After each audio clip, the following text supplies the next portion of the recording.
और नोएडा के ट्विशा शर्मा की मौत के मामले में अब जांच आगे बढ़ती नहीं दिख रही है। ना तो ट्विशा के पति का कुछ पता चल रहा है और ना ही ट्विशा के घर वालों के सवालों का जवाब मिल पा रहा है। और इस बीच 46 मोबाइल नंबर्स को लेकर एक बड़ा खुलासा हुआ। देखिए हमारी रिपोर्ट।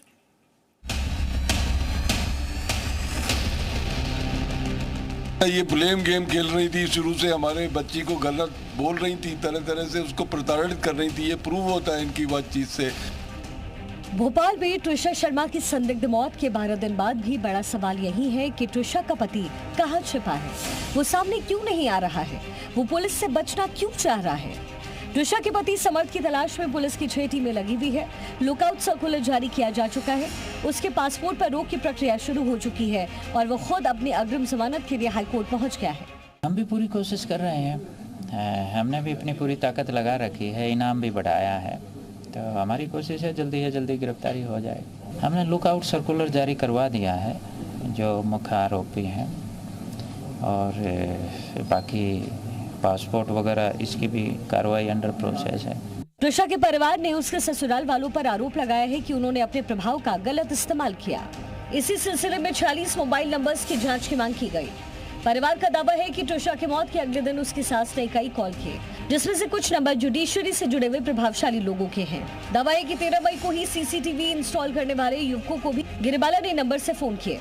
इन सभी मोबाइल नंबर के CDR और लोकेशन समेत डेटाबेस सुरक्षित रखने की मांग की गई। इसी बीच ट्विशा और उसकी मां की चैट सामने आई है। इस बातचीत से ही आप समझ सकते हैं कि ट्विशा कितनी लाचार हो चुकी थी। चैट में ट्विशा ने खुद को ट्रैप होने की बात कही।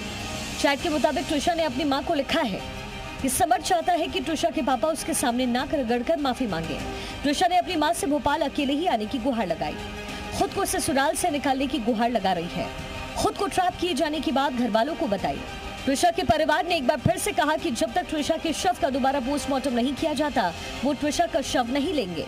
और ये तो मतलब एक सरासर एक जो किसी भी फैमिली सस्टेन ही नहीं कर सकती अगर किसी की बेटी के लिए किसी बच्ची को ऐसे ट्रीट किया जा रहा है घर में, कि जैसे वो उसका अगर कोई कैरियर है, अगर वो कैरियर है प्रोफेशनल मॉडल का है तो वो 50 लोगों से मिलेगी। फिल्म कैरियर है तो वो वहाँ काफ़ी ऐसा होता ही है, पर इसको टर्म करना एज ए प्रोस्टिट्यूशन और उसका एग्जाम्पल देना, ये बहुत ही दुख की बात है। वहीं ट्विशा को लेकर लगातार बयानबाजी करने वाली उसकी सास पर शिकंजा कसता नजर आ रहा है। एक तरफ पुलिस गिरिबाला सिंह से पूछताछ की तैयारी कर रही है, तो वहीं दूसरी तरफ गिरिबाला सिंह को उपभोक्ता आयोग अध्यक्ष पद से हटाए जाने की तैयारी हो रही है। भोपाल के जिला उपभोक्ता आयोग की अध्यक्ष गिरिबाला सिंह को लेकर के जांच के आदेश दिए गए हैं। ट्विशा के परिवार की ओर से दहेज प्रताड़ना का केस दर्ज होने के बाद विभाग सख्त हो गया। खाद्य और उपभोक्ता संरक्षण विभाग ने पुलिस से अब जांच रिपोर्ट मांगी है। बहरहाल ट्विशा की मौत के मामले में बड़ा सवाल यही है कि इस केस से क्या क्या होगा, क्योंकि इसे हत्या साबित करना बड़ी चुनौती जैसी दिख रही है। अगर ये सामान्य खुदकुशी साबित होती है तो फिर प्रताड़ना के केस को कैसे साबित किया जा सकेगा। ब्यूरो रिपोर्ट, जी मीडिया।